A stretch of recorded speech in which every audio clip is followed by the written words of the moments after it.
Dawn broke over Tanzania's Serengeti Game Reserve, casting a golden glow across the vast savanna. In the reserve's medical center, a dog named Luna, a mix of African wild dog and native breed, curled up in a corner of a small cage, with a coat the color of night, and a white crescent-shaped patch on her chest. Just 4 days earlier, Luna had suffered a tragedy. Her litter of 6 puppies had been born prematurely, and none of them had survived due to complications. Her body, obeying its natural instincts, continued to produce milk under the influence of the hormone prolactin. But now no one wanted that milk.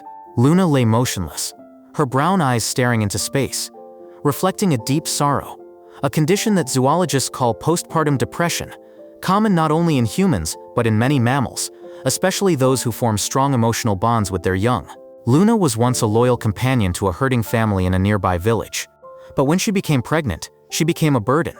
Instead of being cared for, she was abandoned on the side of a dusty road, a common practice in some rural areas of Tanzania, where dogs are often seen as working animals rather than family members. The reserve staff found her in an emaciated state.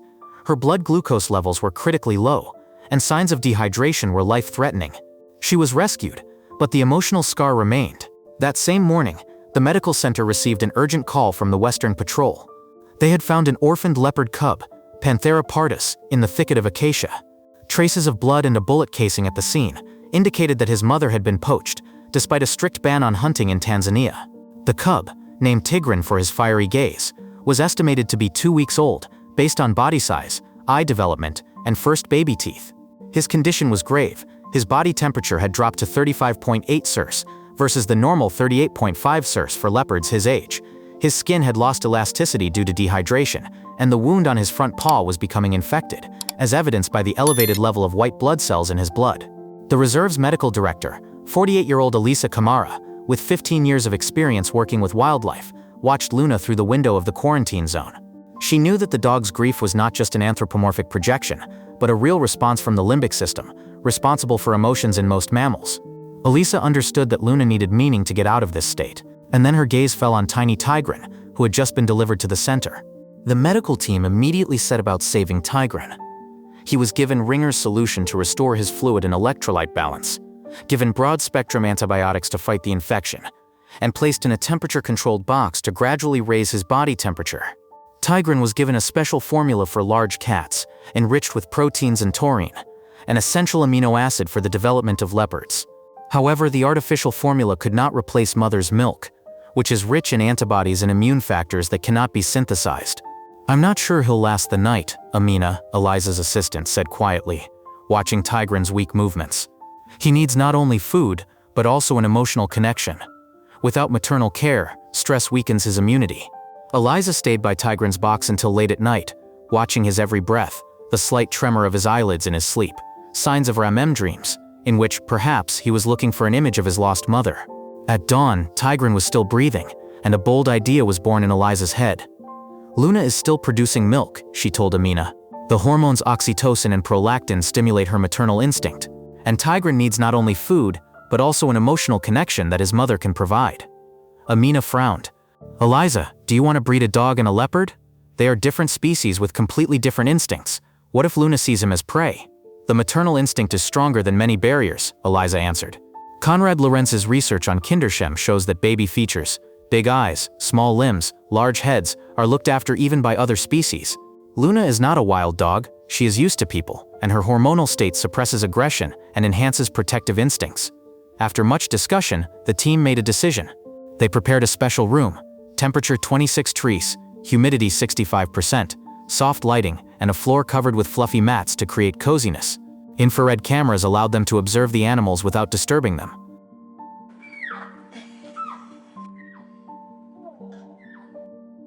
Eliza carefully carried Tigran, wrapped in a soft blanket. He was too weak to move. Amina brought Luna, who could barely move her paws. Her gaze was empty. "Let them find each other," Eliza said, placing Tigran 2 meters away from Luna. The first minutes passed in silence. Luna lay with her muzzle buried in her paws, not noticing the baby. Tigran moved weakly, his breathing barely perceptible. Suddenly he let out a thin squeak, a call looking for his mother. Luna's ears twitched. For the first time in several days, she showed a reaction. Tigran squeaked again, weaker. Luna slowly raised her head, her eyes focusing on the small creature. She stood up, and step by step, approached Tigran. She bent her head and sniffed him, her nose softly touching his trembling body. Time seemed to stand still. Two creatures who had lost everything stood opposite each other. Then Luna began to lick Tigran, gently, like a mother with her cub. Tigran responded, his body relaxed, his eyes slowly closing, feeling safe for the first time. "This is incredible," Amina whispered, wiping away a tear. Eliza decided to try feeding. They carefully brought Tigran to Luna's belly. At first both were awkward, but soon Tigran found the nipple and began to suck, first weakly, then more confidently. Luna lay still, her eyes shining with a mixture of surprise and new hope. She arched protectively, as if hugging Tigran. The next morning, Tigran was alive, his condition was improving. Luna, who had previously refused to eat, ate with gusto, as if realizing that she needed strength to care for her new child. Over the next few weeks, their bond grew stronger. Tigran quickly gained weight, his wound healed, and Luna became more and more active, coming back to life. She not only fed Tigran, but also taught him how to hide, how to react to sounds, how to move silently. Tigran, in turn, brought playfulness into their lives, jumping on Luna or running around her. Their relationship became a source of inspiration for the reserve team. Luna and Tigran slept cuddled together, creating a picture that touched everyone. After a month, Tigran was healthy enough to move to a larger area, but Eliza decided not to separate them. They created a special area, with trees and rocks for Tigran, and a safe space for Luna. 6 months later, Tigran has turned into a young leopard, with shiny golden fur and black rosettes. He has become taller than Luna. His muscular body betrayed the strength of a maturing predator. But for Luna, he was still her baby. Every morning, they walked around the territory together. Tigran climbed the rocks, and Luna watched him, ready to protect him. Sometimes he hid in the bushes and jumped out to scare Luna, which became their favorite game. However, Eliza understood that Tigran was growing up. In the wild, leopards his age begin to separate from their mothers, learn to hunt and protect the territory. The team began to discuss how to prepare Tigran for an independent life without destroying his connection with Luna. Some suggested complete separation, others, a gradual introduction to the environment with other leopards. The solution came unexpectedly. One morning, the staff mistakenly left a large piece of meat in the area instead of 2 portions. The smell of food awakened instincts. Tigran, whose predatory reflexes were beginning to manifest, let out a low growl and rushed towards the meat. Luna also approached, expecting to share the food as usual. But Tigran, succumbing to instinct, pushed her away, protecting the prey. His eyes flashed, showing for the first time the wildness of the leopard. Luna retreated, her gaze expressing confusion and pain. She lay down in the corner, watching Tigran, who greedily ate. Eliza and the team watched tensely. It was a natural part of growing up, but it threatened their bond. When Tigran finished eating, he suddenly stopped and looked at Luna. Something in his eyes changed, like a glimmer of recognition. He slowly walked over to her, gently touched her paw, and licked her muzzle, as if apologizing. Luna didn't react right away, but Tigran persisted, gently nudging her with his nose. To test his behavior, the team brought more meat. This time, Tigran didn't rush to the food.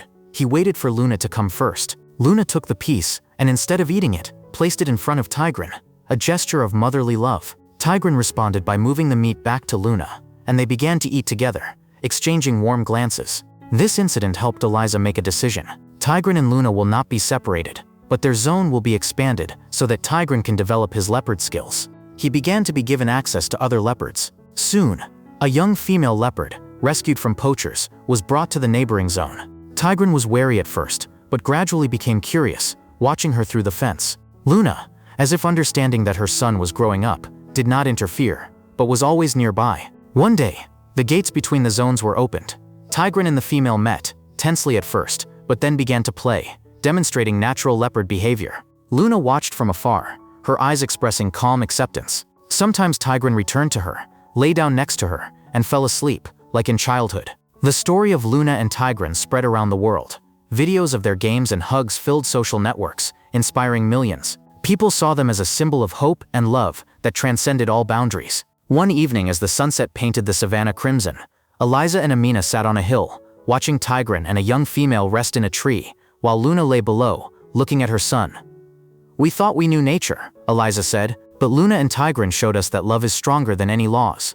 Amina nodded. "They taught us that family is not only blood, but also heart." Under the starry sky, Tigran came down to Luna and lay down next to her. She licked his head, and he responded with a soft purr. Their story continued, proving that in a world full of loss, Love can heal and create miracles. Thank you for listening to this story. If you liked it, don't forget to support our channel, like and subscribe so you don't miss new stories about wildlife.